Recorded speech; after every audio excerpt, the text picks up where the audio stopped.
Ok. Bom dia a todos. Vou começar eu. Em primeiro lugar, queria agradecer o convite que nos foi dirigido. De facto, não é muito comum, na área da terapia da fala, nem falar sobre este tema em particular, nem sobre o tema, deste painel. Portanto, parabéns pela organização. Vou deixar a palavra à Tânia também, se quiser fazer um agradecimento. Tânia. Sim. Olá E a todos. cumprimento todos, desculpem, um bom dia para todos, da organização, colegas e estudantes.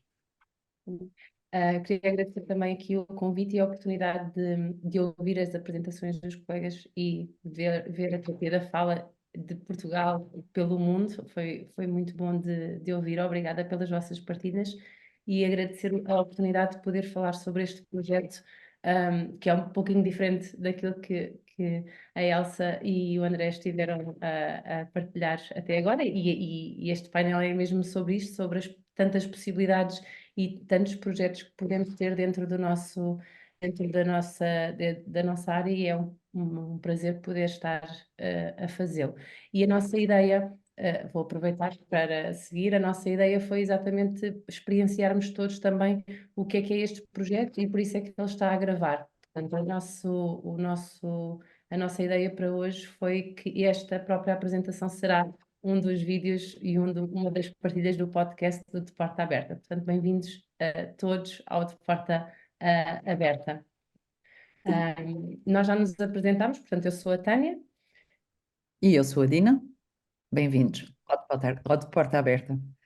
E julgo que alguém tem perguntas para nos fazer, para termos aqui então uma conversa sobre este projeto entre todos, não é? Sim, senhor. Obrigado, Tânia. Obrigado, Dina, por terem aceito este convite e por terem tido esta ideia tão divertida de fazerem desta vossa comunicação um de porta aberta, porque efetivamente estamos de porta aberta, em consonância convosco. Eu e a Inês Cadório preparamos algumas perguntas para vocês. Então, nós já vos seguimos, somos, pelo menos eu e talvez, somos realmente fãs de todos os 4 participantes desta mesa, mas em especial aqui do de Porta Aberta e consumidores da vossa informação. Portanto, a primeira pergunta que vos lançávamos era: como surgiu a ideia deste podcast, Porta Aberta? Quem teve a iniciativa? Gostava de vos ouvir falar um bocadinho deste início dos vossos trabalhos. Ok, às tantas vou começando sempre eu e deixando aqui depois a palavra, quer dizer, em algumas questões provavelmente a Tânia responderá mais do que eu. Um, mas efetivamente, como é que isto surgiu? Quando de facto estamos juntas e conversamos, quer em contextos pessoais, como profissionais, congressos, etc., vamos sentindo que se tivermos pessoas à nossa volta, geralmente as pessoas acabam por se introduzir na conversa ou pedir para esclarecer alguma coisa, porque acabamos por discutir alguns temas, muitas vezes profissionais, ligados à terapia da fala. E a dada altura estão mais pessoas a conversar sobre o assunto connosco. E uma das vezes nós estávamos, creio que em 2018, num congresso em Évora sobre perturbações específicas da aprendizagem, organizado pelo Diferenças. Estávamos as duas lado a lado e mais uma vez ouvíamos as apresentações e comentávamos, discutíamos, e às tantas já não estávamos só as duas a conversar sobre o assunto, mas mais pessoas. E portanto, entre nós, naquele dia, dissemos entre as duas, talvez fosse bom partilhar, abrir estas conversas para fora, porque isto acaba por ser um mote depois para algumas discussões interessantes. E depois, não sei se Tânia, se queres prosseguir. Sim, eu acho que fomos percebendo, foi assim onde a ideia surgiu, e nós ao longo dos anos em que trabalhamos vamos percebendo que muitos dos momentos em que estamos assim a ouvir partilhas de outros colegas, a discutir a elaboração de um projeto, a discutir enquanto estamos a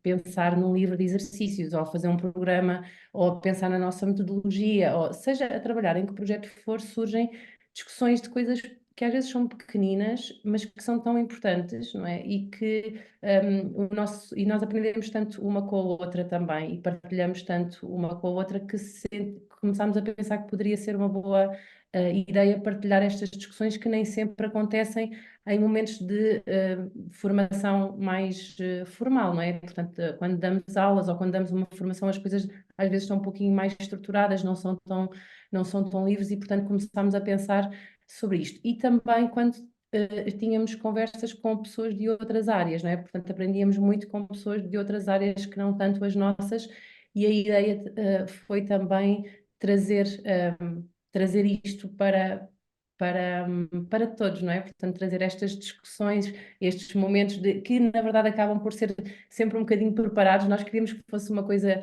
muito mais livre, portanto, a gravar uma conversa num congresso, gravar uma discussão, uma reunião, portanto, irmos gravando os momentos. É mais fácil às vezes ser um pouquinho mais controlado, não é? Mas a ideia foi esta. Portanto, foi assim que surgiu a ideia, até que já não sei bem quem decidiu propor à outra, não, então vamos fazer mesmo vamos gravar, vamos fazer um podcast. Lembro-me que falámos sobre gravar só, mas depois achámos que ter em vídeo e ver-nos a nós também seria uma coisa diferente, até porque às vezes podíamos querer mostrar alguma coisa, então não foi tanto um podcast, mas mais um videocast. Começou por aí e depois é que foi também para o podcast, porque percebemos que havia pessoas que não conseguiam ver o vídeo e era mais fácil ouvirem durante as viagens de carro, para além de que podcasts, videocasts ficaram são muito ouvidos, é um instrumento é uma ferramenta muito usada por nós todos para aceder a conteúdos, e portanto, por que não nós na nossa área fazermos e usarmos estas tecnologias também para partilharmos e pensarmos sobre os nossos conteúdos. Pronto, foi É assim que surgiu. excelente, e realmente eu sou um dos consumidores, às vezes venho no carro, no trânsito na VCI, na viagem de Esposende de Porto, a ouvir a Tânia e a Dina, sem dúvida, com os seus convidados. E em relação, agora passava a outra pergunta, em relação às vossas competências de criação de conteúdo, eh, gostava de saber se foram mais autodidatas ou procuraram um processo de formação na área, e também como foi o vosso processo de familiarização com as plataformas digitais a que foram aderindo ou divulgando o vosso trabalho. Foi desafiante? Como é que foi este processo? Hum, Bom, na verdade, nós até já vamos recorrendo e já íamos recorrendo a algumas tecnologias para diferentes fins. Não procuramos propriamente formação, fomos explorando, mas também a dada altura, pelas nossas redes e contactos pessoais, fomos tentando, e podemos chamar isto eventualmente algum procedimento autodidata, mas fomos procurando perceber como é que podíamos montar, sei lá, programas de edição de vídeo. Fomos explorando, fomos pedindo ajuda, e penso que de alguma forma fomos dando resposta. Não sei se Tânia, se queres prosseguir com o Sim. pedido de Nós, ajuda mais formal, não é? Nós tivemos pessoas que nos ajudaram com a imagem, com a criação do logotipo, com esta ideia de o que é preciso para termos um site, com o que é que precisamos, não é? Mas depois, a partir daí, segue tudo. Portanto, somos nós que colocamos o conteúdo, somos nós que editamos, somos nós que pomos o logotipo, somos nós que damos entrada e fazemos tudo isto neste momento, mas assim aprendemos com alguém que já estava na área. No início queríamos uma coisa que não tivesse um aspecto assim muito caseiro, e portanto recorremos a uma pessoa que nos fazia. Nós até trouxemos aqui umas fotografias do início, que foi muito divertido também, porque até tínhamos microfones de lapela, era tudo muito profissional, microfones de lapela, várias câmaras para vários ângulos, para ter assim um ar um pouquinho mais profissional, menos caseiro, não é? Mas a dada altura, financeiramente, de facto, isto é um projeto que é totalmente pro bono. Se calhar um dia podemos ter o tempo para pensar se conseguimos daqui ter algum financiamento, mas não é. Portanto, sai do nosso tempo e saía dos nossos custos, e então tornou-se um pouquinho difícil. E eu lembro-me de uma vez estarmos a gravar as duas e com o telemóvel em cima da mesa com fita cola. Portanto, isto era o profissional que são os nossos vídeos. Portanto, no início estava tudo bem, mas depois fita cola caseira para o telemóvel não cair, microfones bem antigos. Pronto, fomos tentando adaptar, sendo que percebemos que o mais importante não era isso. O mais importante era, de facto, os nossos momentos e que arranjaríamos sempre estratégias para chegar a isso. Mas no início fizemos, inclusive, uma sessão fotográfica, tirámos umas fotografias, tivemos um dia na LX Factory a tirar fotografias, porque alguém nos ajudou a perceber que estas coisas, mesmo em redes sociais, funcionavam desta forma, que era importante termos algum material para ir partilhando também, e foi assim um dia, e foram experiências muito divertidas também para iniciarmos este projeto, fora o conteúdo. Muito bem. Obrigado. Mesmo com a pandemia, o vosso podcast não parou, continuou. Que grandes diferenças sentiram neste novo formato? Mantiveram no... O que é que aprenderam? Hum. Sim, Eu eu acho vou, que também vou E deixar. podemos retomar, se quiserem, podem. Eu iria fazer essa pergunta no final, onde é que a nossa plateia vos podia ouvir? sim. Sim, era porque associado a isso, o mais desafiante julgo das plataformas foi perceber em todos os sítios onde podíamos estar e como é que nós podíamos fazer isto com o menos custo possível. E neste momento, quando nós inserimos um conteúdo no nosso site, fica disponível no Spotify, no podcast do iTunes, acho que se chama assim, no YouTube, no Facebook e no Instagram também. Portanto, as plataformas estão interligadas. E lá está, tivemos ajuda informática para fazer isto, até porque eram os recursos, os canais que a maioria das pessoas poderiam usar, não é? Também. Sim, deixa-me só dizer que através, nós temos aqui o site, não é? Temos aqui um print do site que nós vemos aqui à esquerda e por aqui conseguimos aceder a todos os canais. É claro que o site e a imagem do de Porta Aberta foi feita por um profissional, isso sim, o logotipo. Pronto, em relação à pergunta que estavas a falar, a fazer sobre a pandemia, não sei, Dina, queres tu começar? Não, eu gosto de deixar a palavra porque, por questões pessoais, durante a pandemia, coincidiu com um período difícil da minha vida, eu estive ausente, mas a Tânia segurou o de porta aberta, abria ela a porta aos nossos convidados e, portanto, ela tem muito mais a contar do que eu, a dizer do que eu sobre este período. Ela desenvence-lhe sozinha. Sim, acho que na verdade não foi um desafio, foi facilitador neste caso, porque usar este formato remoto facilitou muito podermos ter convidados que até então era um pouquinho difícil para conciliar agendas e estarmos presencialmente, então foi mais fácil. Porque este era um dos nossos grandes objetivos, era não sermos só nós a conversar, e por isso é que se chama de porta aberta, mas ter outros convidados de outras áreas, e isso implicava sempre uma logística, não é? Uma logística nossa de tempo com quem estaria connosco para termos horários comuns, sítios comuns, onde era possível gravar, e de facto usarmos a plataforma como o Zoom para fazer isto veio facilitar muito, especialmente esta questão do local. E o facto de estarmos mais tempo em casa, eu julgo que facilitou muito os horários, não é? Porque estávamos todos muito, falo por mim, mais disponível em mais horários, portanto acabou por ser facilitador, mas a grande diferença foi que nestes momentos nós temos muitos ganhos pessoais quando estamos com as pessoas, há outras conversas, há outras partilhas que mesmo com uma plataforma assim à distância não está tão presente, mas julgo que até foi qualquer coisa facilitadora, não o contrário. Não como E desafio. o formato acabou por ficar esse, não é? Portanto, na verdade, acabámos por adotar agora sempre este formato de gravação, embora queiramos voltar a um formato presencial também, mas naturalmente é mais fácil desta forma. Obrigado. Nós estamos com 2 minutos ainda. Para além de empreendedoras, são efetivamente empresárias. Eu recordo-me com muito carinho, isto não estava nas perguntas. Anteriormente, em 2010, no congresso da Anditec, do Comunicar, eu visitei com uma colega o Relicário de Sons, que ficava ali mesmo no centro de Lisboa, ainda é no mesmo sítio. Não, já não é. Lembram-se da minha visita de pateta de aluno de licenciatura, assim muito imberbe. Sim, tivemos algumas visitas, sim, de pessoas que tinham alguma Também já curiosidade. percebi que não te lembras. Portanto, de qualquer maneira, eu tenho vindo a acompanhar o vosso trabalho, então, e é fantástico.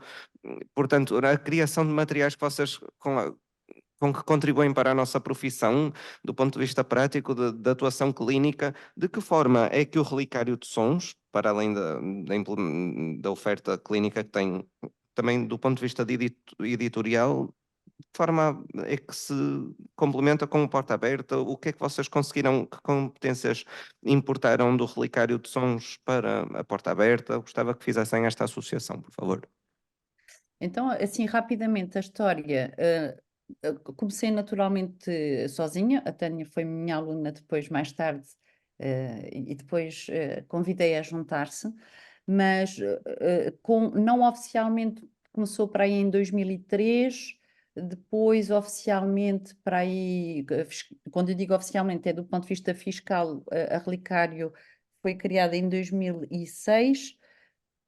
Já lá vão uns anos, eu lembro que na altura não havia nada assim parecido. O mais parecido que havia era assim a Profono, que vendia materiais. A diferença é que a Relicário tinha três grandes valências: uma dedicada aos profissionais, para a formação, portanto uma valência formativa, a outra editorial, em que pretendíamos não só comercializar, mas também desenvolver, criar material.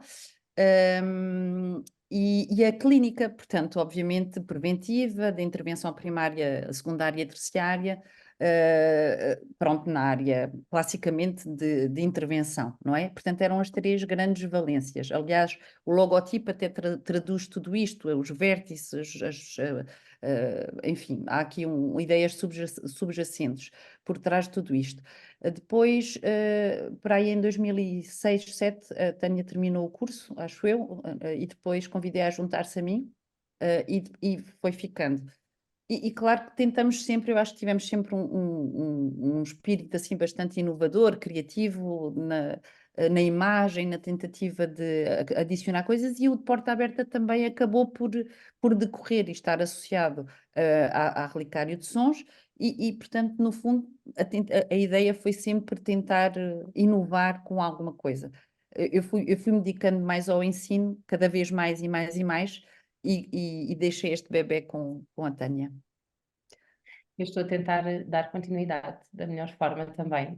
Mas em conjunto, eu diria que para mim é assim, a grande relação entre a Relicário de Sons e este projeto de Porta Aberta é naturalmente nós as duas, não é? A nossa relação também, para mim, é das coisas que ficam, não é? Portanto, aquilo que acontecia na Relicário de Sons e que acontecia quando nós construímos materiais e que sempre foi, e acho que as nossas coisas estão marcadas por isso, e demora um tempo também por isso, é todo o processo de questionamento sobre questões técnicas, de questões teóricas, sobre toda a fundamentação, todo o construto e todas as reflexões e discussões que nós temos à volta de todo o conteúdo que nós fazemos. Portanto, tudo aquilo que nós em que trabalhamos é alvo de muitas reflexões e muitas discussões de coisas que às vezes podem parecer pequeninas, mas que tanto eu como a Dina valorizamos muito e nos dá muito prazer.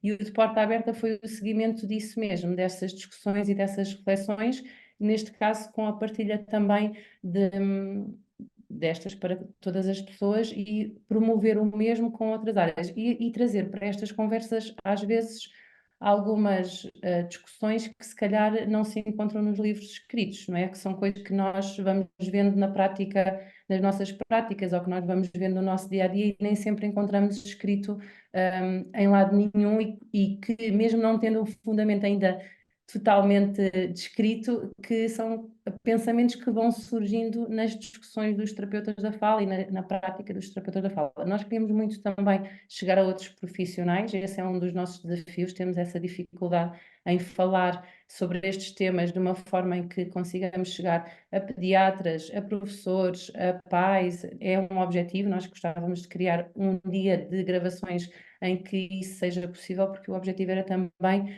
não só levar estas conversas para terapeutas da fala, mas levar estas conversas para toda a comunidade e chegarmos e informarmos sobre, ou seja, podermos levar a terapia da fala a mais número de pessoas. Esse era também, e é um dos nossos objetivos com este projeto.